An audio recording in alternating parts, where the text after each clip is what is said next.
Well, hello and welcome everybody. I am Kodiak Broncos and welcome to Denver Broncos After Dark, where I talk about how Bo Nix outplayed Patrick Mahomes. And in this After Dark, I want to hear what you guys have to say because, yeah, it's going to be a fun one. We got done with Horsepower Hour where we just trolled Chiefs fans basically all night long. And yeah, hold on. I'm going to zoom in real quick. So you guys get a nice little close up of my beautiful face.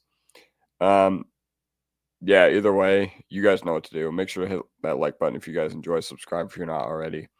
And yeah, overall, we've got nothing to mess around with. So I hope to see a handful of you show up here real quick. But in the event that you guys don't, hold on, let me zoom out real quick. All right. Actually, let me adjust my camera. I think it looks better over here. Yeah. All right, and then I will move over so that the people in the vertical stream can whatever. But either way, I hope you guys enjoy. And yeah, overall, I just want to talk about something, and I think something needs to be brought up. Bo Nix outplayed Patrick Mahomes, and we've got David Talks Broncos, my guy, who I was just on not too long ago with, coming in here with the heat, saying that he's watching on the vertical. I cannot wait for him to talk to all the interesting people that come across our stuff on the vertical streams because lordy, it's just, I don't know, really interesting. That being said, I am going to take this time to share this link with all my friends, all my great Broncos friends on Discord. So I'm going to go there real quick. And yeah. All right, here we go. All right.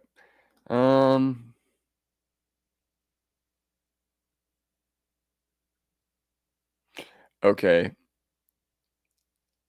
All right, here we go. Self promo. Here we go. All right. Done dilly dallying. Okay. So Mahomes is cooked like Russell Wilson. Like, that would be really interesting. If Mahomes were to be cooked at the age of 30, then that would be very troublesome for the Kansas City Chiefs. Unfortunately, I don't think it's actually happy. Let me see. Excited. Wait. Traded legacy for lights, sold our pride for tourism. Brady, the Tuck rule villain, is part owner. New coach every year.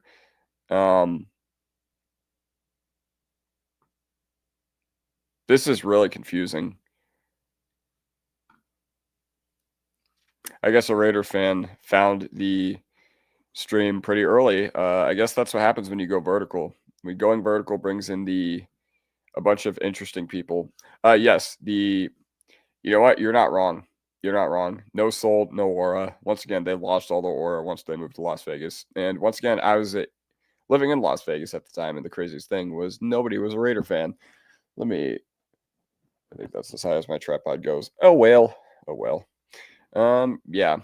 Either way, I get what you're saying, but that's just crazy. Wait, hold on. All right. Raiders are cooked. They are. They're absolutely hopeless right now without what's his name? Uh or no, they have Bowers back. What am I even saying? He played against us. Yeah, the Raiders suck. Like, there's no doubt about it. It says a lot about our team. It said a lot about our team 11 days ago that we could not move the football against them because they are not very good. They are not very good. Mm-hmm. Okay. But yeah, the Raiders are cooked. Like, let's just be honest. Patrick Mahomes being in GOAT discussions just never made sense to me to begin with. He has been very, very pedestrian the past 3 years. He has been very wildly mid over the past 3 years, especially for somebody that plays up to his standards. And the fact that it's happened a third year in a row, like, okay, maybe one down year, fine. Maybe another down year, whatever. But the fact that it's happened 3 years in a row, he does not belong anywhere. They're the top 5, top 10 all time. He had a great peak, but yeah, no one says Brett Favre is the GOAT, and that is who Mahomes is, but with a better defense. You are right. And, Mahomes' peak was pretty insane pretty early on. And I think a lot of people are still riding the coattails of that. But without all those rings, we would just be calling him a yak merchant and a guy who, yeah, I don't know.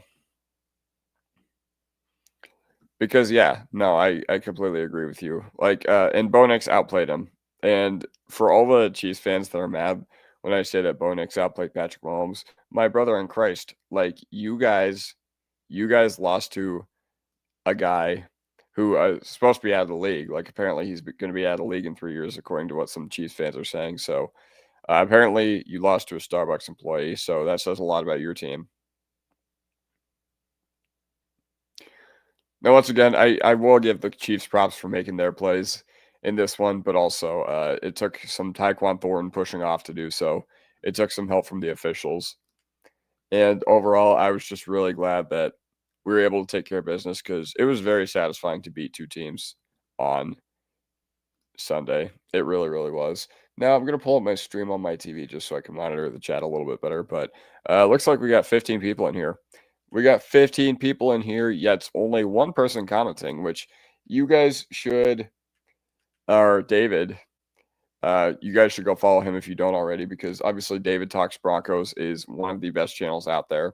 And oh yeah, by the way, I found the Pac-12 Depot, so I'm repping Washington baseball right now. The elephant in the room is that the Broncos have a better supporting cast than the Chiefs. I'm not entirely sure. I'm not entirely sure I agree with this. Like, yes, we have a better offensive line, yes. But with Andy Reid, like, if you consider supporting cast like coaching and everything, then yeah.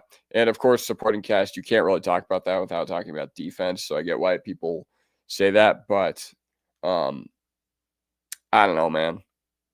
I don't know, man. I don't think it gets much better than Andy Reid.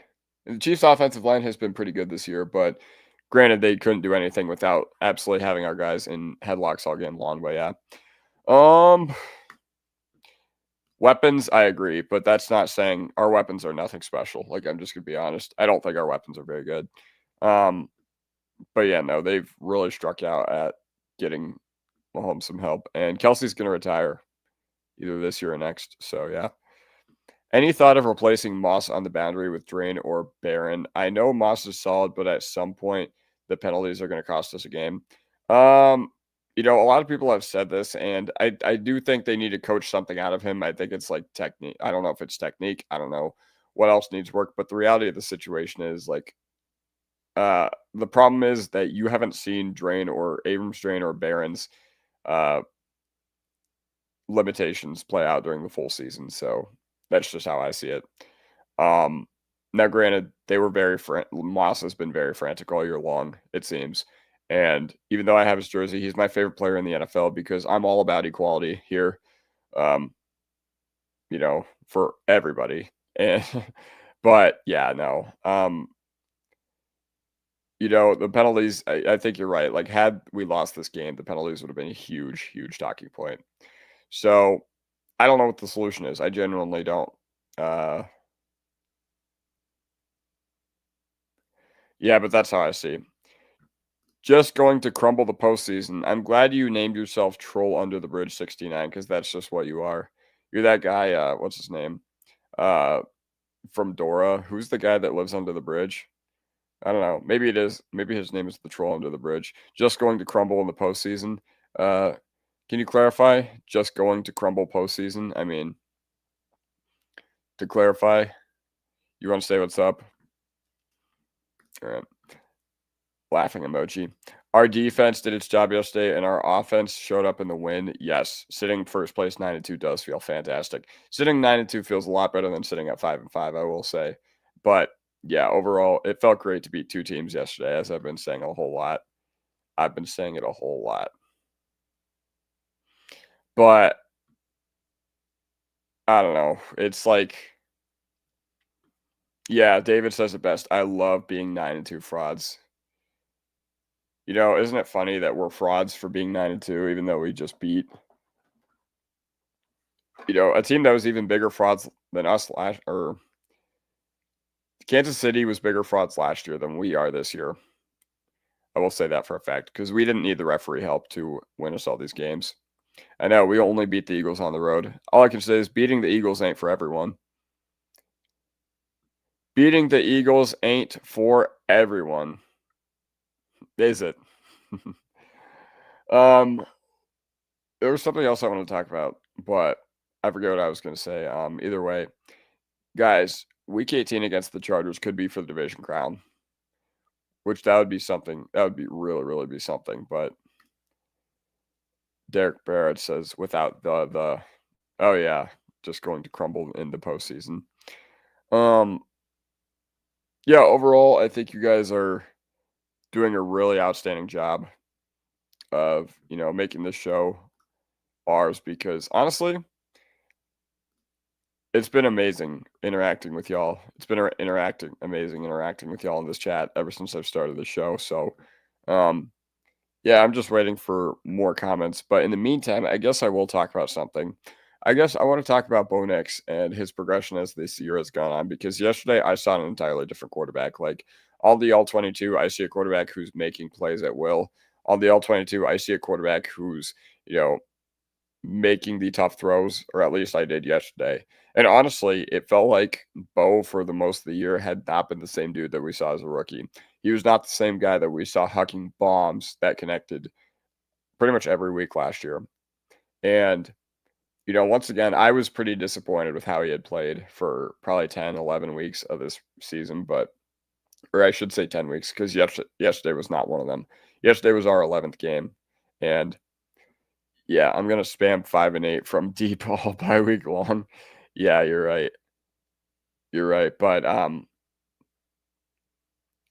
Bo Nix has been, man, he's made of everything. He's made of everything right. That's just all I can say about this is that he's made of all the right stuff to get things done. And he's made of all the right stuff to be the Broncos franchise quarterback. And once again, that's 2 years in a row that Bo Nix has outplayed Patrick Mahomes in the middle of the year.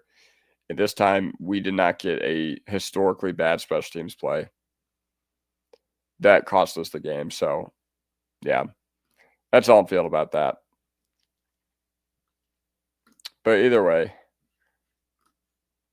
I was going to talk about your favorite throws from Bo. All right. So, yesterday, my favorite throw from Bo Nix was obviously the dagger to Troy Franklin. I really like the fact that the Chiefs in 2 divisional losses this year have given up 3rd and 15s to their opposing quarterback. Obviously Herbert in Brazil week 1, and then Nix yesterday to Core after that holding penalty that was completely phantom. What else? Favorite throws from Bo? Like I go back to if you're going back to last year, the one to Mims was my favorite throw of the year. Straight up, like dude in his face, you know, looked like it got picked from my vantage point of the stadium because I normally don't sit super high up, but when I go to games, but I was sitting super high up. And for a second, I thought it got picked. And then I just see Mims running through the end zone, which was sick. What's good? Yo, TW, great to see you back here again. That's my favorite thing about doing these live segments is that I feel like I get to see all the amazing people return night after night. So that is amazing. But yeah. But my favorite throws from Bo, I go back to the Baylor one last year against Atlanta. The one where he just roped it into a tight window. That was so good. Yep, you kind of said it best. Without the 3 big penalties that put the Chiefs downfield, Denver would have only won by 2 scores. RD really had them shut down. If your offensive strategy is chuck it downfield and hope for a PI. Yeah, I get what you're saying. But at the end of the day, it doesn't change the fact that those PIs did happen. So the coaching staff does need to evaluate what's going on with Ryan Moss and just figure out how to play him or how he can be less precarious in those positions, in those situations. Because to be completely honest, yeah, I think I already mentioned this, but had something happened yesterday, I think you would have gone back to Riley Moss and you probably would have been like, yeah, those plays lost us the game. Yeah. But either way, I get what you're saying. Yes, finally, a comment that I think I can provide some awesome analysis that I haven't addressed yet. Do you think Palcho is a starting guard for us next year? Is he playing starter level? I don't think Palcho is a starter guard for us next year. The reason why is because he's a good backup, but he's not one of those guys that prevents you from going out and getting someone else. Okay. The reason I say that is not because I don't think he's capable of filling in as a starter, but we see it time and time again with offensive line, like UDFAs. I feel like UDFAs just don't stick on the offensive line like they do other positions. So yeah, I think he's also more valuable as being the 6th man, if that makes sense, because he came in last year, filled in really, really well for McGlinchey. He came in this past year and has filled in really well for Ben Powers. And we're going to get Ben Powers back in December, they said, which is a pretty vague timeline because that's obviously that could be anywhere from December 1st, the day I have my nose surgery. I'm getting nose surgery on December 1st to fix my sinus problem. But so the day after the Commanders game, hopefully I go into the operating room feeling good. But that could be December 1st to December 31st. So I just hope we get Powers back at some point. But to answer your question, he is playing starter level. Like, I don't notice him out there. I noticed he got beat by Chris Jones on like a rep or two, but that's what's going to happen when you're going up against an elite player. Like, it's why those guys are elite. And they're going to make their plays. And, even Chris Jones beat Miners yesterday, who's normally rock solid. But yeah, that's how I feel about Palcho. Like, great player. I actually have his jersey on the way, ordered from China, but I don't think he's a starting guard. Not that I think he's not capable of it, but I just think he brings a lot more to this team as that sixth offensive lineman. Thoughts on Wattenberg? I haven't noticed him the past month. If I'm being honest, I genuinely don't have an opinion on Wattenberg because I haven't noticed him. Now, maybe you could say that's a good thing for not noticing your center. I think the snaps are a little erratic. I think, Wattenberg in particular, I think early on he was a big reason why our run game was a little inconsistent. And, our run game isn't on the heater that it was at the start of the year. But yeah, either way, yeah. Genuinely have no clue. I think they do ultimately go in a different direction at center this upcoming year because isn't Wattenberg? Yeah, Wattenberg's a free agent after this year because we had 22. It was his first year after being drafted in the 5th round by this team, the team I'm ironically wearing the shirt of. But yeah, so I think the team ultimately does go in a different direction, but I think that's just because Wattenberg hasn't shown that he's like worthy of a market extension, in my opinion. Now, if you can get him on a cheap deal, maybe, but I doubt that's the case, especially when, teams value experience a lot in the NFL and none more so than at the center position. Like, center is a smart guy's game, and Wattenberg clearly has the mental capacity to do it, but I don't know. I don't think it's happening. Riley Moss says he's going to take up boxing to stop his penalties or something like that. Yeah, he said that. I'm going to see if I can find the full quote. He said that he just needs to be better about putting himself in those situations, which hats off to him, man. Hats off to him because I feel like a lot of those calls that are made are really big BS. He said that he's like going to throw on the boxing gloves or something. I'm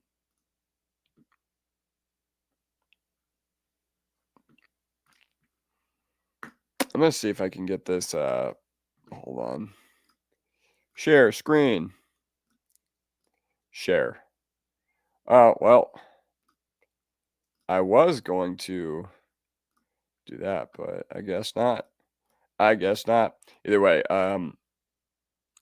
this is what he said.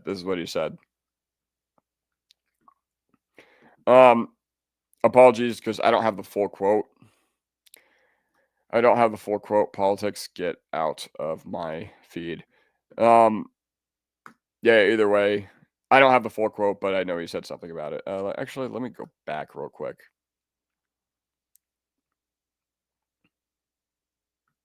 No more grabbing. But yeah, he owned the PI calls. And I love that he took accountability because he could have easily gone to the podium and been like, yeah, that's like I'm being treated unfairly. And I wouldn't have disagreed with him, but something had to change. Yeah, we can definitely upgrade at guard. I wouldn't say it's more of an upgrade. I think it's just the NFL is a game of opportunity cost. And once again, Palczewski is valuable to this team. Don't get me wrong. But he's not a guy that I would look at and be like, all right, pencil him in at left guard. Was awesome to see Nick Wrong eat his words. That's fantastic. I don't follow like national media or anything, but a lot of people were eating good in the timeline. So I'm happy that Nick Wrong did have to eat his words. Haven't noticed bad snaps lately. I've noticed a couple a game here and there, but less than it used to be. Wouldn't Palcho take over for McGlinchey next year if we let him walk and save that money? I mean, yes, but McGlinchey will be on this team next year. Like, there's just no way that Mike McGlinchey is not on this team next year. I think since we were the Cleveland Browns of right tackles before McGlinchey got here, and you don't have a real like bona fide plan in place that you feel comfortable with, especially because McGlinchey's a captain. or I don't remember if I don't know if he's a captain now, but he's been a captain before. I think he was in 2023. So McGlinchey is a valuable piece to this team. Like the fact that he's played so well this year. Him and Bowles have been probably the best bookends in the league. He's a big reason why our offensive line is as good as it is. I wonder if Forsyth gets the nod then. I mean, if we move on from Wattenberg and the plan was Forsyth, I'd be pretty disappointed. Not because I think Forsyth is bad, but I just don't like the idea of just handing it to him. I really don't. Hold on, I'm going to tilt my computer a little back. There we go. Nice camera, by the way. Thank you. It was $900. It better be nice. No, I'm kidding. But thank you. I appreciate it. It means a lot. I'm always trying to upgrade my content. McLaughlin had a good game too. Would have been fun to see that break tackle play if the refs didn't blow the play dead early. Yeah, I get what you're saying. Honestly, I didn't hate that early whistle. Like, I get why they did it. But yeah, I get what you're saying. And I think that McLaughlin had a deceiving amount of open space when that whistle was blown. But yes, McLaughlin did have a really good game. McLaughlin did have an awesome game, and I don't know. He just proved me wrong because I was saying that he was a complete non-factor and he was not going to be that good in this game. And I was scared to see our team without him. But I guess the key to unlocking Bo Nix is just not have a run game you can lean on. McGlinchey is very good. And once again, I think people forget that we were the Browns of right tackles before then. And right tackle is a very important position. You know, I know the offensive line is very important, but with how cracked edge rushers are now, you need a guy that can hold his own in those matchups. Crawshaw and Mims, crucial in flipping the field, 100%. Like, this special teams unit, you could see Marvin Mims' impact right away. He had 2 big returns that set up big plays for us or big drives for us. Caleb Tiernan in the second is going to be his replacement in 2027. That's fantastic. But what about 2026? We don't have a plan for 2026, at least not yet. Can we afford to sign a good center? We have $50 million in cap space. Let me check the center. Let me check the center market for what's it called? I mean, maybe, but like, okay, there's not that many like great centers out there. I think if I were to look at one, maybe Hennessy, because I liked him pre-draft, but I honestly don't know how he's been in the NFL. I know he played on Atlanta, and Atlanta always had a really good run blocking line, but let's just say that this is not going to be the center class that it was last year. Or hold on, because who got signed last year? Like Drew Dahlman, Macari, Ryan Kelly, like all these guys were really good, and they got signed to big deals. And to be completely honest, if you just looked at the projected average annual value, it is consistently below what it was last season. So unfortunately, I think if they did want to upgrade, they missed their window. This isn't the same Connor McGovern who played for us, is it? No, it is not. It's not, because we drafted that McGovern in 2018. And the Cowboys drafted him in 2019. Mike McGlinchey, yes. Here we go. Since getting beat by Higgins, I feel like Riley plays the player, not the ball. I'd rather he play the ball and make it harder for the receiver to make the play versus always having a hand on his receiver. Yeah, it has its pros and its cons, but I think you're seeing more cons play out, and it's just been really erratic this year for him. Like, Moss is my favorite player on the team, once again, because I very much believe in equality. And yes, Faded Wolf Gaming, thank you. Like and subscribe, y'all. But at the end of the day, like, if people can look at, you know, the flags and be like, yeah, he's being officiated unfairly, which I completely agree. But the reality of the situation is that one he had on Hollywood Brown on 3rd and 17 in the third quarter, fourth quarter, he did not need to do that. Okay, he needs to put himself in better positions. And, you know, he's mentally gifted. He's physically gifted. He has the memory of a goldfish. Truly, I believe that. And our secondary is not what it is without the play of Riley Moss. So I just want to get that out there. But yeah, no, I think there's some validity to this because he tore his MCL or sprained his MCL last year in Las Vegas. And no question, he was not the same player when he came back. But I don't know. I feel like it wasn't a problem last year. So yeah, that is kind of crazy to think about. What team would you see offering Vance Joseph a head coaching job, if any? I think the Giants want to go offense with their position opening. But I think I talked about this not too long ago. If the Bengals move on from Zach Taylor, which would never happen. Like, let's just be honest, the Bengals would never move on from Zach Taylor. I would want Vance Joseph to go there because the thing they've really struggled with is defense, and you just need an offensive coordinator with a heartbeat and a pulse to coordinate something for Joe Burrow and Jamar Chase. Like, even without Burrow, look at what they've done on the offensive side of the ball this year. Linderbaum is probably the only good option. Yeah, but he's probably going to cost like 20, 21 a year. And also, guys that good just usually do not leave their teams. Like, had the Ravens still continued to be in free fall mode, maybe I would see him moving on, but that ain't happening.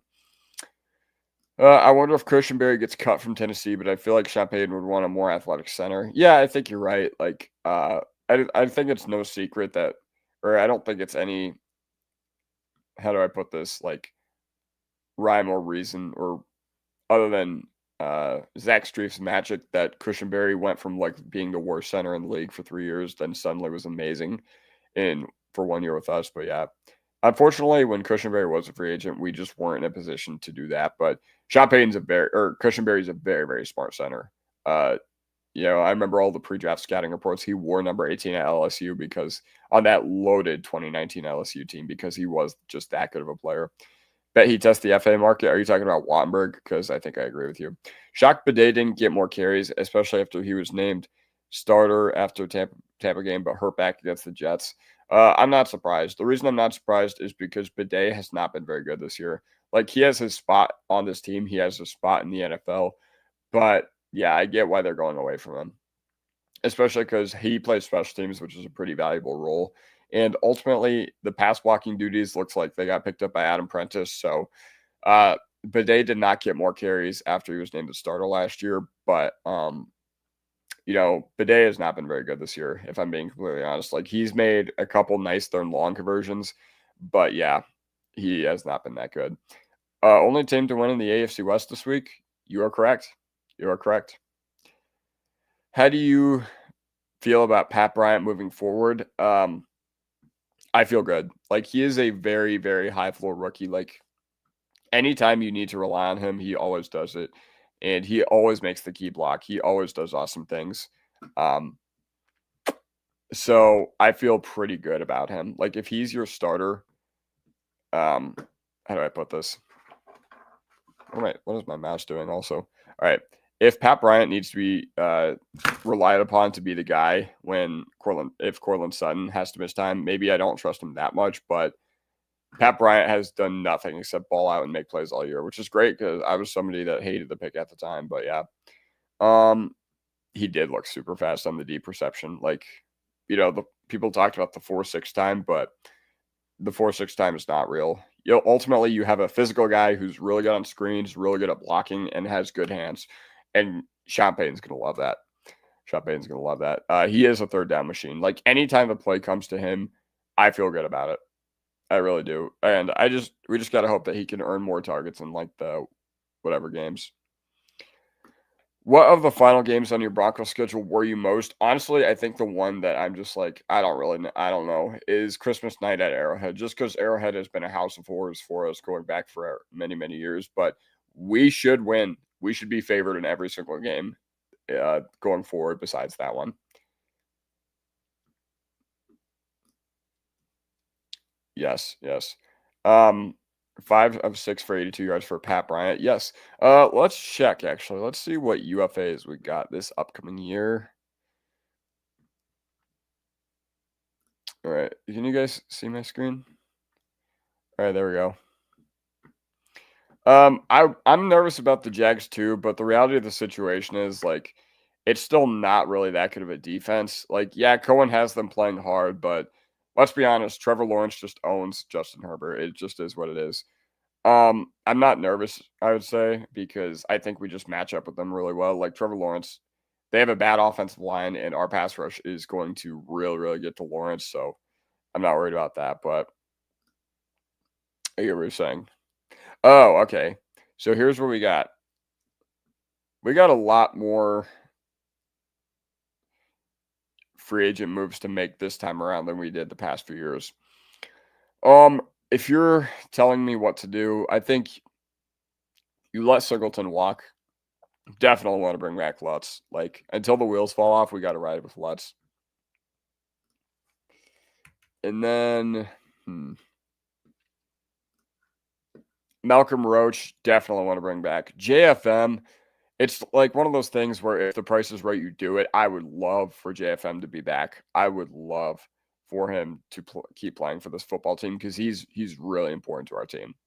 JFM is a huge, huge piece. Like, if had we been bit down JFM, I honestly probably would have thought we'd be cooked for this game. But luckily, he played. Troutman, you can re-sign him. I would like it to be a little cheaper than $3 million because honestly, he's not that good. Like, he belongs in the league, but as a tight end 3, and he has not been very good this year for the most part. PJ Locke, I want him to get another opportunity somewhere else to start. Like, he got a opportunity to start with us last year, and we decided that it was not good enough, and it really wasn't. PJ Locke was the biggest liability on our defense down the stretch. Sternad, I would love to keep. He has just done so well for his role. It took him a little bit longer to get going in the NFL than other guys, but I'm really, really happy with Sternad's play. And honestly, he got the green dot yesterday, so he's clearly trusted by this coaching staff. So yeah. Who else? Dobbins, we'll see. We'll see, because they have it at 9.4 average annual value on Spotrac, but that's just not happening. It just isn't.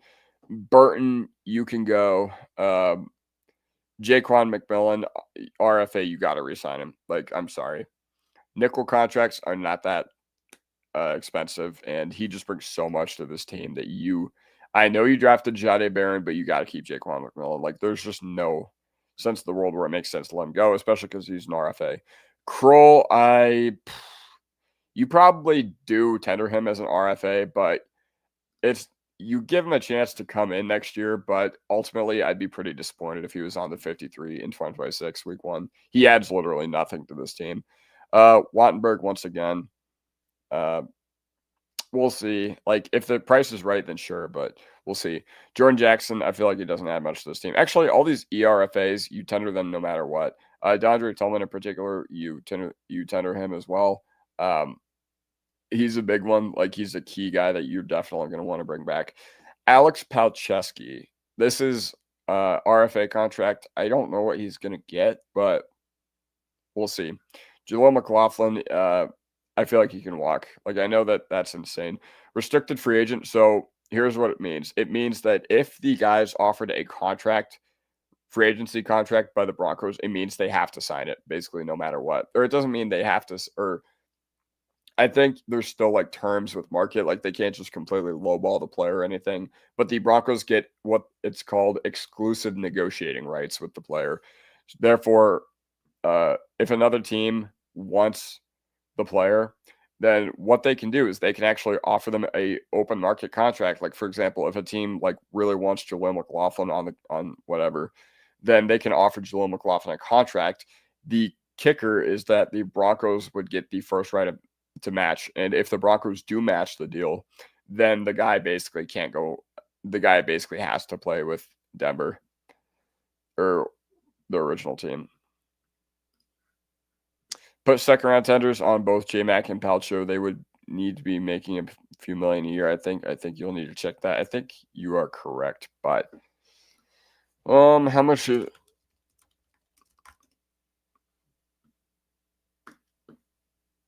okay. Okay, that makes sense. And honestly, I don't know if I've never seen a team go after someone for a second round tender. Now, if we were to get a second round pick for Palczewski, then that'd be fantastic. But I don't know. I still think he's just so valuable. But yeah, they would be making $5.346 million. And the Broncos have, let's see how much cap space we got. Let's see how much cap space we got going into 2026. All right, 62 million. Wow. Wow. Any free agents we can go after? That might be fun. Let's go all teams. Okay, not going to be in on Hendrickson. Wow, this free agency class is not as good as last year's. All right. It's like, what do we even need? Maybe tight end. Goddard is someone I'd be very interested in. Murray Davis still churning along at 37 years old. That's crazy. Kyle Pitts is a free agent. Sean Payton would absolutely hate him, but I feel like it's one of those things where, you look at the prospect profile and you're just like, I could fix him. Evan Neal, I'm not really interested in him, but I wouldn't hate for the organization to kick the tires on him. Quincy Williams, that might be fun. Man, this is ugly. Like, I'm not even gonna lie, this is ugly. Uh, yeah, man, there's just nobody over here that tickles my fancy. Like Alohi Gilman, I would have said that, but then he played his way off the Chargers, and we don't really need safety. You can never have enough trench depth, but the guys that are actually good on the offensive line don't hit free agency. So I don't know, man. It's just weird. Zion Johnson, maybe. Trevor Penning, maybe. But Jalen Phillips is also a free agent. I know that we very heavily targeted him in the 2018 draft. How about a running back? Let's see. I don't think. Yeah, the running back class is supposed to be strong, isn't it? Actually,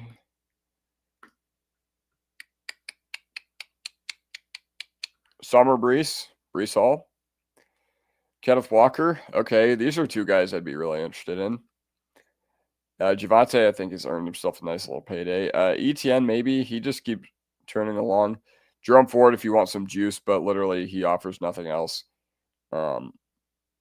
I thought this said Bijan for a second. I was like, ooh, that might be fun. Yeah, let's look at whiteout. Let's see what we got here. Yeah, just nobody who tickles my fancy. All these guys are pretty much almost out of the league, like Hunter Renfrow, Zay Jones, Elijah Moore, Josh Reynolds. Rashid Shaheed, Jawan Jennings. Okay. I think this upcoming offseason, you only need to add one receiver. You only need to add one, but he needs to be a dynamic playmaker. If we can keep the number one seed, I don't fear. No. I completely agree. Like, if we're the number one seed in the playoffs, I feel really good about our chances to win the AFC. Because we've won, I don't know how many games at home. Yeah. Wide receiver, offensive line, tight end, and running back. Yes, those are big needs. Mark Andrews. We'll see. We'll see. Unfortunately, you drafted a corner who's in the first, who's playing really well. You can't have your talented first-round pick not starting. You either have to get a third-round comp from McMillan or Barron replaces Moss. See, the thing is, here's why I'll disagree with you. Yes, while I agree that the Broncos probably had bigger plans for Barron than when we drafted him than actually has been the case, just because you took him in the first round, it doesn't mean you have to throw him out there in base defense. And that's basically what it means to be a starter. Like, even if he's playing like 60% of the snaps, or not even that, like 40-50% of the snaps, and you can rely on him on key third downs, and he can be like your nickel backer, he can be your dime backer, even with a lot of looks with him and Jaquan McMillan on the field. You don't have to do anything. But I get what you're saying about Moss. Like, they need to do something, but yeah. Troutman will be back.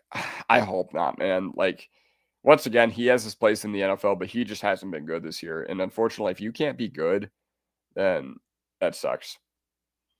If you can't be good, and you're in year 6 of the Sean Payton offense, and you're basically just here to do the dirty work and be a role guy, then that sucks. Get Quincy Williams to be our inside linebacker 3 and 4. Draft another inside linebacker. Having the inside linebacker room be Greenlaw, draft pick Strnad, Williams as our linebacker core. I don't hate it. The problem is if you're going to pencil in a inside linebacker or your linebacker 2 to be a rookie, then I don't know, man. Linebacker is such a hard position to evaluate, and NFL teams don't really value that position very much. So that's interesting. Is Drew Sanders in a contract year? Dude, Drew Sanders, no. First of all, his contract year is next year. Same with Moss, Mims, and a bunch of other guys from the 2023 draft. Skinner, I believe, too. But no, he is not, but Drew Sanders doesn't exist. It's going to be interesting to see if the Broncos try to extend Moss or not. I'm not sure what they do right now. Well, they have a decent amount of time to decide. I imagine Mims gets extended from that class. Sanders, probably not, at least at this point. Sanders, I feel bad because he's clearly a talented guy, but it's like Dulcich. It's like, all right, it's probably not going to happen here. And really, the reason that hurts is because you spent a premium pick on him and the rest of the room sucks. Now, if it's like Baron Browning and you spent a third round pick on him and you have other guys in the edge room step up, then fantastic. The misses don't hurt as bad, but I think since he is at linebacker and we've been bad at linebacker for the past 3 or 4 years, that's what kind of puts a magnifying glass on the miss. We need to draft a big ugly or two along the offensive line in this next draft for sure. I agree. We need to fix our pipeline there. Like Parrott, I do not want to see him again. I just don't. And then Gargiulo was somebody that I was happy with, but I don't know. In Zach Strief, we trust. I will agree with George Payton on this. I love having corner depth. Me too. And I love having edge depth because Q Robinson, I mean, we wouldn't have been able to win that game, in my opinion, without Q Robinson. He got that clutch sack on the 3rd and 1 that Casey had towards the back half. And yeah, or towards the end of the first half, I should say. And now that your depth is kind of filled out, now that the skin and bones is filled out in your defense, it's time to go offensive heavy. I will say, though, defensive line, never a bad idea in the draft. Inside linebacker, never a bad idea in the draft either. But we'll see. And we're going to draft a corner. We will. Or at least a secondary player because we do every year. But yeah, it'd be awesome to somehow get Kenyon Sadiq in this draft. It would, but I'm really, really, really not a fan of first-round tight end. If you look at the hit rate and if it was worth it for the teams that took first-round tight ends, it's atrocious. It's very bad. Not to say that it wouldn't have been different had we taken Loveland or Warren this upcoming year or this past year, but generally it's not a valuable position. Like, even though we really, really need one, it's not a valuable position. So that's why I really don't like going tight end in the first round. But hey, Sadiq, heck of a prospect, and I'd be excited if they draft him, but I have my value concerns and reservations about it. At some point the team got to look at inside linebacker. I agree. Mims making like $50 million a year. Yeah, I think that sounds about right. Like, and is that good market wise? I mean, it might be. I don't know what like special teamers really go for, or I should say like boom bust wide receivers that are all special teams go for, but he's earned it. He really has. Especially yesterday, he flipped the field in that game. We haven't had a great one since Trevathan. Yeah, Trevathan and B. Marsh was a nasty combo in the middle of the field. I will say Greenlaw looks like he's heading in that direction, but I'll hold the brakes on him for now. I'd love this upcoming draft as a meat and potatoes draft. Yes, agreed. Like, just get, especially because we've been bad. 2 of these positions over the past 4 or 5 years, we've just been bad at linebacker, at tight end. And you can never go wrong with trenches. Like, if you want to build a football team, the smart way to do it is to just keep replenishing trenches. We need one big playmaker. Yes, we do. We do. And that's why I want us to go receiver in the first round. Once again, I think you just need to add one. You need to add one to this room, and then it's completely filled out. You can never go wrong drafting for the trenches. Yes, agreed. And that's why I wanted Derek Harmon last year. I thought he would have fit this defense really well. Carnell Tate, unfortunately, I don't think we're going to see him. He's getting like more top 10 buzz, so I think we're going to be picking way too late to see him. But maybe the team decides to trade up. Who knows?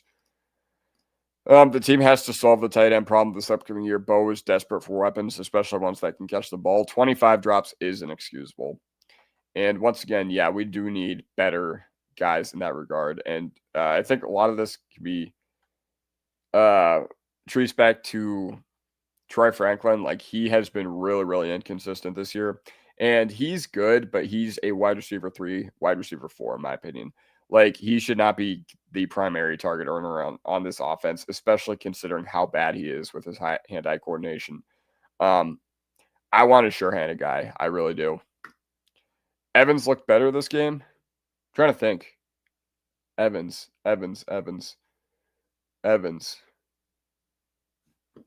Am I tripping? Oh, I mean, are you talking about Evan Ingram or what? this draft class, you can get a good tight end in the second and third round. See, and that's the thing. Like, I don't know how this draft class is specifically, so I'm not gonna pretend like I know about like the tight ends or whatever. But Loveland taking or Chicago taking Loveland 10th overall feels like a huge waste to me. Especially when you look at how other guys have been, like Fannin, he's played really well. Uh, and that's not to say that Loveland's like going to be a bust or anything like that, but once again, I feel like the value is just not there. It's a hard position to translate to the NFL. That's why I don't like taking them early. Um, that being said, early means first round. Like I would have been completely fine with Ferguson, Arroyo. I'm trying to think who else went in the second round last year. Taylor. Those guys have all played really, really well. But yeah. Carnell Tate, please. Oh yeah, I already talked about that. Savion Jones, thoughts and news. With Savion, the Broncos just have a lot of depth at defensive line, and I figured that this would be a redshirt year for Savion Jones, so I'm fine with it. Especially because when you're in a position in a room as deep as that, Savion Jones is a developmental project right now, and there is nothing wrong with that. Like, had we needed him to contribute and had we been very thin at defensive line, I'd be like, where is this guy? But it's not a surprise he's a game day inactive. Like, I think it's completely fine. It's completely reasonable, especially for a mid-round pick to not be playing right now, especially one that the team is very deep on. I've seen some people mock Chris Bell to us. That would be something. That would be something, especially because, he's a heck of a playmaker for sure, especially because Louisville has a really, really run-heavy offense. Like, I remember I was watching Louisville versus Cal, I think. They said that Louisville was averaging like 220 yards per game. So the fact that Bell is producing in the way he is this year, it's crazy. Yeah, Ingram was stepping up. Everyone looked like that had more rhythm, and Franklin didn't quit on the route early, was hit in stride. Yeah, I think you're right. Like Franklin has been frustrating this year, but yeah, Evan Ingram did step up. And honestly, whenever he has gotten the football, he usually has a pretty good sense of what to do with it and like knows where the chains are. So yeah. Do you think JFM comes back? I don't think he does. I would love for him to come back, but I just don't think we're going to be able to make it work with everything that we have upcoming. We'd probably have to give him two for 44, which is like 22 million a year. And I just don't see the merits of adding another big contract to the defensive line. Like, obviously, I'm all about investing in our defense, but we can't just over extrapolate resources onto that side of the ball. Roach is somebody that I would love to have back. Like, he is a very pivotal piece to our defensive line. He's a very important dude that we have on there. So, yes, I would love for us to bring back Malcolm Roach. Strong attack. He's a big reason why our run defense is as good as it is. And you saw against the Colts this year, you saw what we looked like without Malcolm Roach. Not good. Not good. Wish we got Gunnar Helm in the fourth. I'm fine with the Hugh Robinson pick right now. Like, obviously, wait, has Gunnar Helm done anything this year? Let me check. I know at the time of the draft, I kind of shared this sentiment, and I know that it's tough with the way that Gadsden has been this year, but I think since the skin and bones of this team is filled out, like you have your inside line or you have your edge depth, you have your corner depth on the defensive side of the ball. Maybe you go for safety depth in the draft, maybe you go for inside linebacker depth, but it's time to add a tight end. Sadly, JFM doesn't come back. Yeah, which is sad. Gunnar has better numbers than Ingram right now. Yes, I agree, but that's an indictment on Ingram. That's not something that says like Gunnar Helm is like that good. Franklin is a coin flip on whether he catches the ball or not. Yeah, which is really frustrating because we've seen the good, and the good is great from Troy Franklin. Unfortunately, he's just boomer bust. It was always going to be risky relying on him to be your wide receiver too with no backup plan in place. Like, as soon as I get why they traded Vele with the confidence in Bryant and Franklin that they had, but we need more consistent play out of him. We just do. Sadly, JFM doesn't come back. Jones will replace JFM, then yes, he will. I imagine that's the plan. Unfortunately, it doesn't always work out like that, so we'll see. But I gotta imagine that's the plan in place because, yeah. Cam Ward is barely completing passes, so I don't know if Helm was doing much. You are correct. You are very, very correct.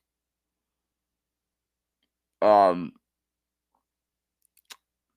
I think he has like 250 yards last time I checked.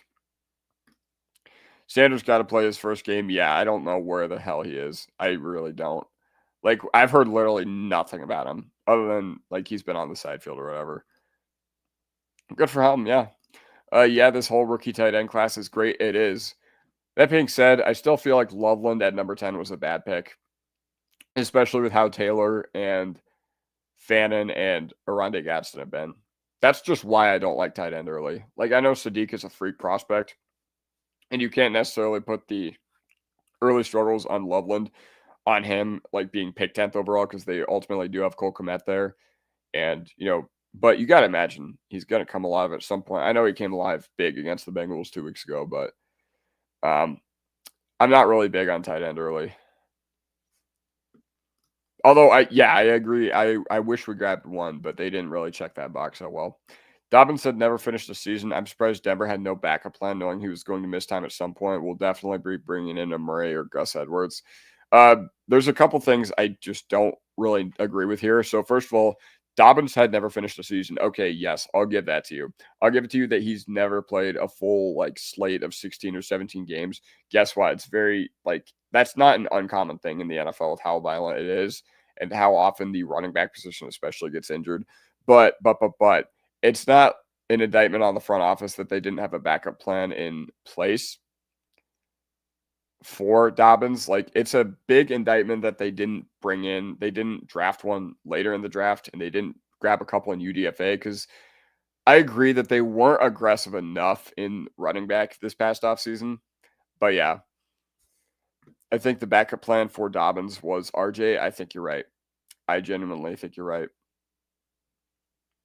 And actually, the problem, I thought that RJ was just to be the receiving kind of guy, but yeah. Bears should have taken Warren. Yeah. I was big on Warren in the draft. I was big on Warren over Loveland in particular. I didn't think Loveland was that good of a prospect for how high people talked about him. Definitely a first round dude, but I didn't think he was that good. I think it was a late first, early second kind of prospect. But yeah, Warren I thought was really, really good. We believed in our guys. McLaughlin played a good game, and we picked up Harvey. Yeah, we did. And once again, I'll be happy to admit that I was very wrong about Jaleel McLaughlin, because a lot of people had been gassing him up this past week, and I was like, no way. But, he had his opportunity, and he made the most of it. I would trade our 7-foot tight end for a running back right now. Dude, me too.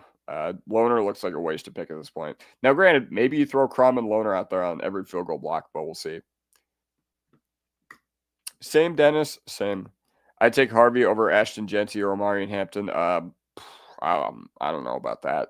I would take him at 60th overall over Jeanty at 6 and Hampton at 22, but we have not seen enough from Harvey for me to say this in a vacuum. No. No. I don't think they're screwed trading for Sauce, because, when you have the most efficient offense in NFL history, one of the most efficient offenses in NFL history, I don't care who the quarterback is, you keep him. And, we'll see what the contract he gets is, but it's a vote of confidence in Daniel Jones that they traded to first for Sauce Gardner. And quite honestly, they were in a position where they could do it, because they've done a really good job at filling out the rest of the team. And it just looked like Anthony Richardson was just really holding them back. We will definitely be taking a running back in this upcoming draft. I agree. George Payton is usually pretty candid about those things too. At the owners' meetings, remember, he said, we'll get a back in this draft. He said, we'll get a running back in this draft. But yeah, no. We will definitely be taking a running back in this upcoming draft. Faux show. I don't have any sponsors yet, but this episode of Denver Broncos Tonight is sponsored by Pellegrino and Burt's Bees. 2 things that are ready always next to me. Instead of taking Loner at the 7th, they could have had a running back like Krosky Merritt. The thing is, though, Krosky Merritt has not been very good the past few games. Krosky Merritt has been actively hurting the Commanders' offense. Now you can say whatever you want. He looked like he was poised to take over this league, but hold on. Yeah, this looks like, okay, you had a really good game against the Chargers. You had a good game against the Bears. You found the end zone against the Cowboys. But outside of that, this looks like a running back who was taken in the 7th round. I probably should have shared. This is not a needle mover right now. And maybe he could be. And it hurts me because I love my Arizona Wildcats. But yeah. Ashton Genty with our offensive line would be rookie of the year. Yes. I agree. Like, almost no doubt about it. Think about, you add a guy that talented to our room or to our offense, like, that would be amazing. And I believe all the smoke about the Broncos wanting to trade up for him. I believe all of it. Because he would have been insane in this offense. But I get why they didn't do it, because ultimately I think things would have been a little more expensive. The dude from the Bears, Monungai, yeah. He was favorite pre-draft of two of my very good friends, Andy and Mark. They always talk about the fact that we drafted a punter over Kyle Monungai, but that punter's won us a lot of games. But yeah, Monungai would be sick right now. I think he definitely would have been cool to round out this running back room. Bear down, listening from Tucson. Let's go. See, funny thing is, the reason I'm an Arizona fan for college football is because my grandparents had a house in Oro Valley, which is like 30 minutes outside of Tucson. And there was nothing to do when I was little, when I went down there, except go to the pool, go to the gas station and get candy, or go to Walmart and get Arizona merch. So, yeah. And then I toured the campus when I was 10th grade, 11th grade, and deciding where I wanted to go. And I just didn't really like Tucson that much. And I thought the campus was like it was confusing because it was like modern and old at the same time. And I like modern campuses. Do you think Jihad Campbell would have been worth it at 20 last year? Had you asked me this in the first 6, 7, 8 weeks of the season, I would have said yes. But I don't think the team would have invested that heavily into the linebacker position. I think they just felt like one is fine. I think they hedged a lot of it on Drew Sanders becoming a guy, but yeah. But yes, like, he would have been worth it at 20, but I'm happy. I'm also happy with Barron right now, so we'll see. Join me on the Bears bandwagon. Dude, the Bears are sick. Like, it'd be really cool if we were able to play them in the Super Bowl. That'd be awesome. I really respect what Chicago's done, and I love how they've rebuilt that team. Ben Johnson was a home run hire as a head coach. Bidet and Jalil are gone next year. I would lean to say you're right, but we never know with this coaching staff. Like I said, the same thing about Lil Jordan Humphrey, but yeah. Yes, on Jihad Campbell. Yeah, agreed. I still believe in Lavelle Bailey. Yeah. Who's the other one? Don't we have another one? Trying to think. There was another. Corene Reed. Yeah. Corene Reed plays some special teams for us, but yeah. Lavelle Bailey has made some plays. Demetrius Knight was a name I threw out. He went undrafted. It does suck, but I think, hasn't he been like not that good for the Bengals? I don't know. Either way, UDFA rookie inside linebacker, like, relying on that guy to play a big role for you was always going to be risky. But I would have liked him too, like, as a UDFA. RB room will be Harvey, rookie. I think they would like to add a steady veteran presence, because this coaching staff really doesn't rely on rookies. So I can't imagine they go with just rookie, like 2 rookies and then a second round pick or a second year player on Harvey.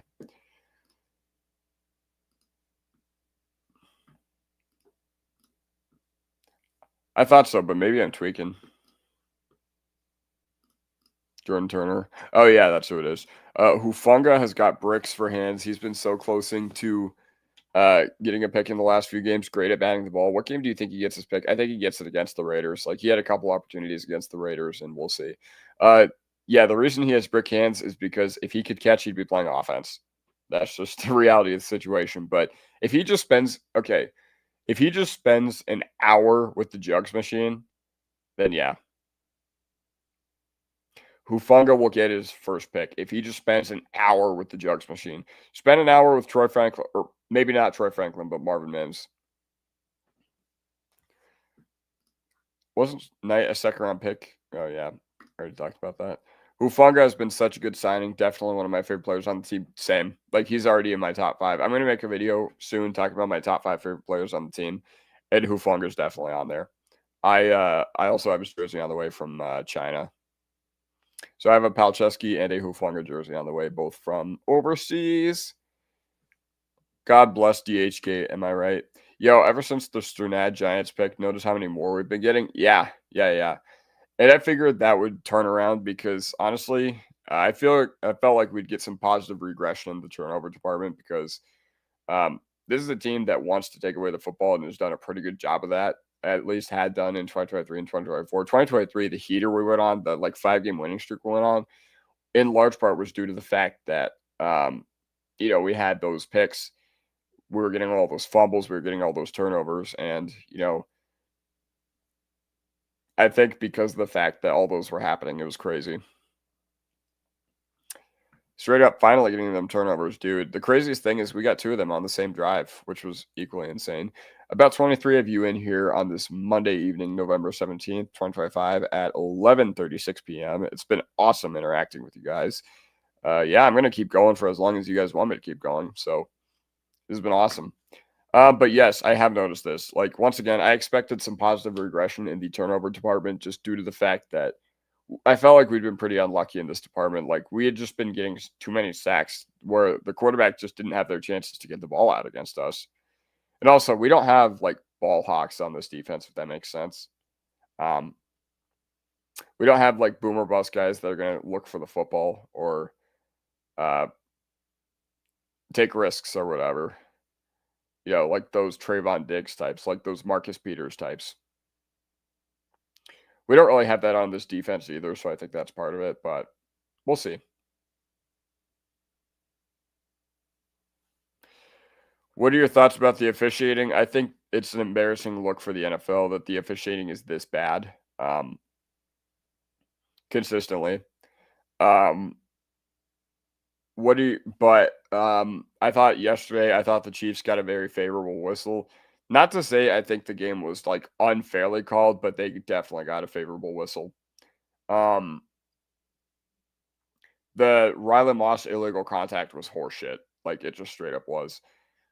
I'm trying to think. There was another thing. A few of the no calls, I get why they let go. The hand fighting with Sutton, I was fine because they were consistent. I will give them the fact that they were consistent. They didn't call Taekwon for pushing off or whatever. I think this is because I never saw Troy Franklin get set. That's for a second. That's why I think they never called it. But yeah, I agree that we were lucky that they didn't do that, but still.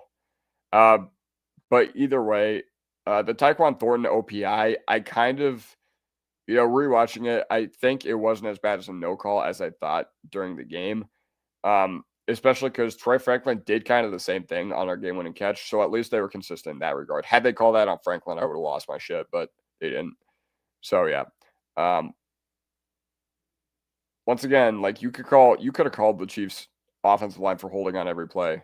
I remember there was a play towards the end of the game where JFM was in a headlock on the Chiefs' second down on their final drive of the game, and they didn't call it. And I was like, dude.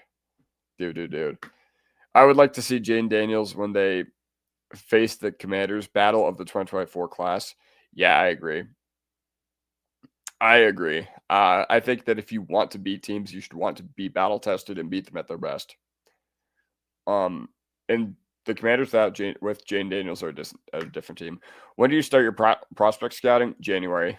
Usually in January usually it's after the Broncos have been eliminated from the playoffs, but I really start looking at it mid-December, just penciling in guys. And yeah, I don't go as deep as some of these other guys. I mainly just go for the first round. I'm going to be honest, I didn't even know who Q Robinson was when we drafted him. That being said, I'm not going to go listen, you can go a mile deep with your prospect evals, but the reality of the situation is I found that last year during the draft cycle when I was making videos about the draft, that nobody wants to watch videos about potential third, fourth round dudes, especially on the defensive side of the ball. So yeah, Riley was like that in college, boomer bust type. Yeah. And I remember watching him against Kentucky in 2022 or 2023. And I just remember Wan'Dale Robinson just looked amazing. I was like, wow, where did this guy come from? But yeah, he was a boomer bust type that, and it translated to more picks, but I don't think it's necessarily a better way to play DB. Jahdae Barron should have had a pick six, yeah. And once again, illegal contact. That was insane. How do you fix the officiating? Aren't these refs like part-time teachers and stuff?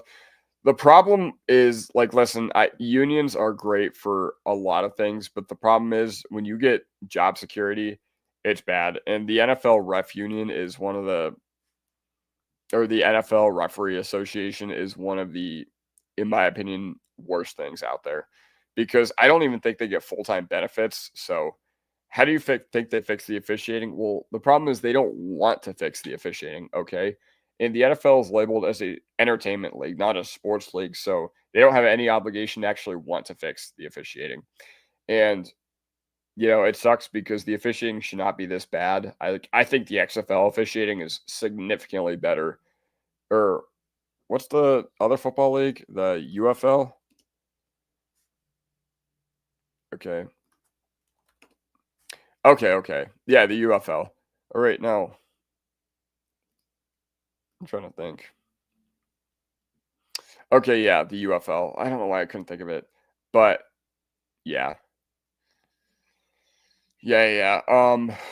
Once again, you got to make them full-time employees though. Like I don't agree with them being a unionized position. I don't agree with a unionized position being um in the hands of officiating, especially in the NFL where if you fuck up, they can't really get away from you. That could be really really unfortunate and like I know they did demote 3 refs from this past year, but still it just hasn't been good enough. And it almost I don't think it ever will be. Like to be completely honest, until you get a commissioner that actually wants to do it, I don't think it will be. Which is crazy because it's like a multi-billion dollar, like probably worth $450 billion league altogether. And the fact that they can't find quality officiating is bad. Um, we beat the refs with our best and key players out. Yeah. Like we were missing Surtain, we were missing Dobbins, our best defensive player and our second best offense player this season, in my opinion. It was crazy. I watched a lot of college ball, and when I start to remember names, it helps during the pre-draft process. I agree. You do watch a lot of college ball, and um, any team in particular you really like? Like my favorite team is Arizona. But I admit I am an ultra casual when it comes to college football. I just know the guys from the draft and the guys from the video game, and that's kind of it. Um, but yeah, like there have been sometimes where I'll watch a team consistently, and I'll be like, all right, I can see where you'd fit in the NFL. Um, I don't think there's nobody on Arizona that I'm just like, yeah, he's gonna be a stud in the NFL right now. But I mean, Fafita might be like a sixth, seventh round dude. That being said, a running back of theirs really interests me, and the safety really interests me. Dalton Johnston, the captain, but that's it. Unions are ran by the mafia. Just saying, yes. You know what? You're right. And the NFLRA and the NFLPA, it would not surprise me if they were run by the mafia.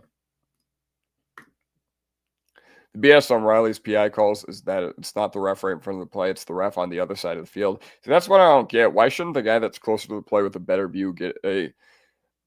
Like I understood it yesterday because the sideline judge didn't have a good view of like Moss doing this to like Worthy or whatever on the first PI call, but um the one against the Giants, that was a crime. Like that was an actual crime. Straight up. George Payton has been money as a GM, all these friendly deals, PS2, 6 paid Benito, 6 paid rusher, minors, 5th paid guard, all number ones. No, we have a great team with him and Sean Payton. And once again, I've been a very, very vocal critic of George Payton because honestly, I didn't think he did a very good job, building out the roster in 2022, 2023. I thought we were very untalented, and I thought that it was a huge indictment on him. But once you see the vision start to come to fruition and you see a lot of those picks develop, then yeah, that's George Payton has been money as a GM. Yeah. Man, interacting with you guys gives me life. I love, love, love being able to stream Denver After Dark.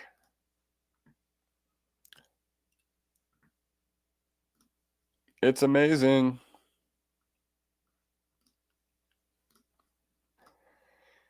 But either way, yeah, George Payton has been a really, really good general manager. And I say this as somebody that was very critical of him. I still think there's a lot he has to answer for. Like, I still think the linebacker, I thought it was bad process going into this year with only Singleton at inside linebacker. I think, you're not feeling the effects of the rush trade on the defensive side of the ball, but you are on the offensive side of the ball. And definitely with the skill position guys, but yeah. What did you think of the trick play? I thought good concept, bad timing. Like, I don't know why you did that on the first drive of the game when you didn't need to do that. Like, you weren't in a desperate situation. You weren't in like a play. You weren't in like a how do you put this? What am I trying to say? You aren't in a position where you needed to take that risk. It was just like, all right, just keep the ball moving. Just keep it moving because we had momentum that first drive. But shout out to Bo Nix for being aware and being able to knock away the football. Elway's first draft pick was Von Miller. George Payton's was Pat Surtain. That's pretty incredible. Maybe when they hire me to be the GM or whatever, maybe my first draft pick will be the best long snapper of all time. Yep. Hold on. Who was a player we let go that you had high hopes for? For me, I loved Caden Priest scoring out of Ole Miss. Dulcich definitely hurt. I got why they did it, but Dulcich, in my opinion, I thought the 2024, before the year began, I was really, really banking on Dulcich being an important piece of this offense. But if you're talking about other guys, like I thought Browning had the potential to be a stud. I get why he never stuck here, but when you hit on Benito and Cooper, it kind of mitigates the loss of a third-round pick, which is why I feel like Dulcich is put under a microscope, and I feel like Browning is not for that reason. Also, Stearns, I had really, really high hopes for. I thought Stearns could have been really good, but he was just injured all the time, and you can't make the club in the tub. And I think we're seeing that with Drew Sanders right now. I never got the Drew Sanders pick to begin with, but I never thought it'd fizzle out this hard. I feel like you should be able to challenge flags when there's less than 5 minutes left in the game. Agreed. My problem is, why are they not using this technology to, they're using the technology to replace the chains, which I don't agree with. Like, you should use the technology to accurately spot the football because they gave us a bad spot on the Sutton play, like straight up. They gave us a bad spot on the Sutton third down or whatever. And we're pretty lucky that it was like they still marked it probably about a foot or two behind where he actually was. We're pretty lucky that didn't come back to bite us. We need Dulcich back right now. I'm not sure about that. I wouldn't go that far. But yeah.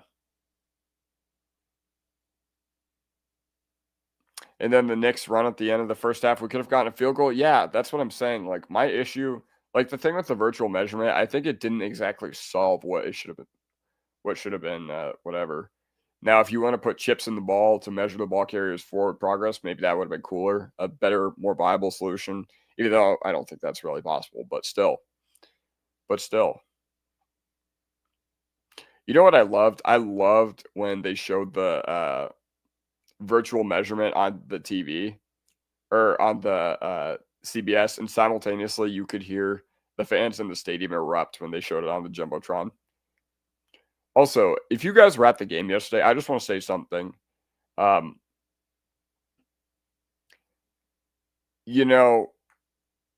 The craziest thing about yesterday's game was it is the first time in a long time that I've seen the camera just shake all game long. Whenever they did like the field camera and the Chiefs were on offense, you saw it looked a lot like this.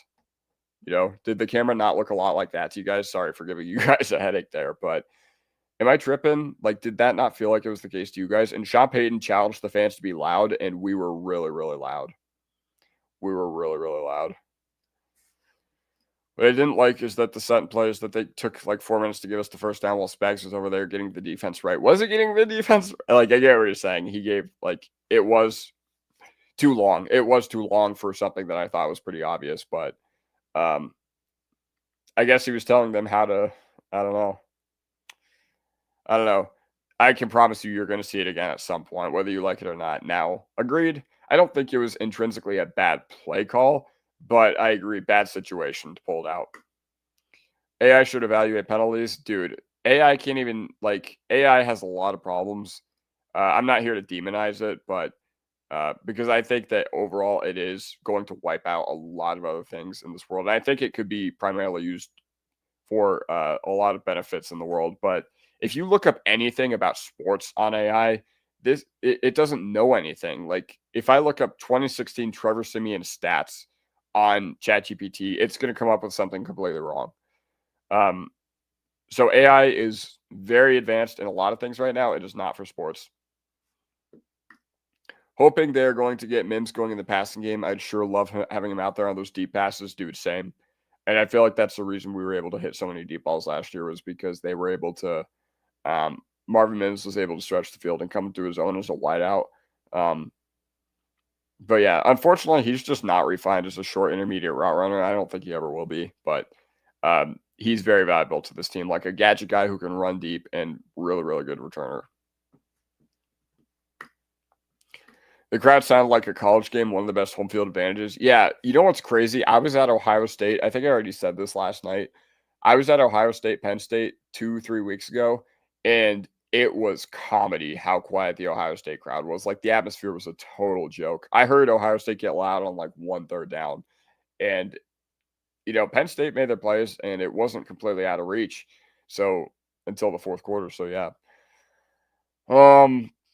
But yeah, no, the crowd was incredible yesterday. Like, I think the Giants game was the loudest I've heard it in 10 years. Like, legitimately, when the Giants had their final drive on offense, which they ended up scoring on because of the Riley Moss Phantom DPI, that was the loudest I've heard that crowd in a long time. And yesterday, I think these fans heard Sean Payton because when the Chiefs were entering the huddle, you could hear everybody just start going nuts. And that was awesome. And Romo said that it had been like the loudest statement he'd been in all year. RJ threw a Russell Wilson moonball to Bo Nix. Dude, let RJ cook. Let RJ Harvey cook. But yeah, he did. And honestly, I think you look at Sutton not throwing the ball against the Raiders 11 days ago, and then you look at Harvey doing that. That was big. That was big. Mims is fast enough to run with the overthrows. Yeah, he is. You are right. You are right. And unfortunately, I think a lot of the problems right now is the chemistry between Franklin and Nix also just isn't there. We could talk about overthrows or whatever, but Troy Franklin is a guy that you can't play on the line of scrimmage. Like, you just can't. He's not strong enough to do so. Even though he's plenty tall, you just can't play him on the line of scrimmage. Like, he needs to be a vertical flanker. That's what basically, which I know that sounds weird, but that's his role. And yeah, it's weird. It's been very weird. Either way, I think I am going to get out of here. Usually I let these go until like 12:30 and I'm just like, dang, where did the time go? So I want to take this time and like chill out and watch hockey, but you guys have been awesome. You guys have been awesome. I love being able to do this with y'all pretty much every single night. I do want to get a few more of these comments before I leave. RJ would be that starting QB on the Jets for sure. I mean, anything is better than Justin Fields at this point. Like, Justin Fields, just make the position change at this point, dude. My son said if JK and RJ had a baby, you think they'll name him JR. I told him to go to sleep. You're right. Your son should go to sleep. But yeah. Thank you. Want to give a shout out to everybody in the chat. Logan, Dom, David, Derek, T. Fishers, obviously, Faded Wolf, Logan Clark. I assume I'll see some of the regulars like Son of Judah and those other guys back. But Dennis, thank you all. Thank you all. It's awesome that I get to do this. And I've gone to see many fights when a hockey game worked out. Lots of fun. That's sick. But either way, thank you all very much. I'm going to bring my cat downstairs so we can go to bed. But appreciate y'all. This has been amazing, and I will be back tomorrow. I'll make some form of video tomorrow. Not sure what it's going to be, but yeah. All right, I will see you guys next time. Cheers, fellas.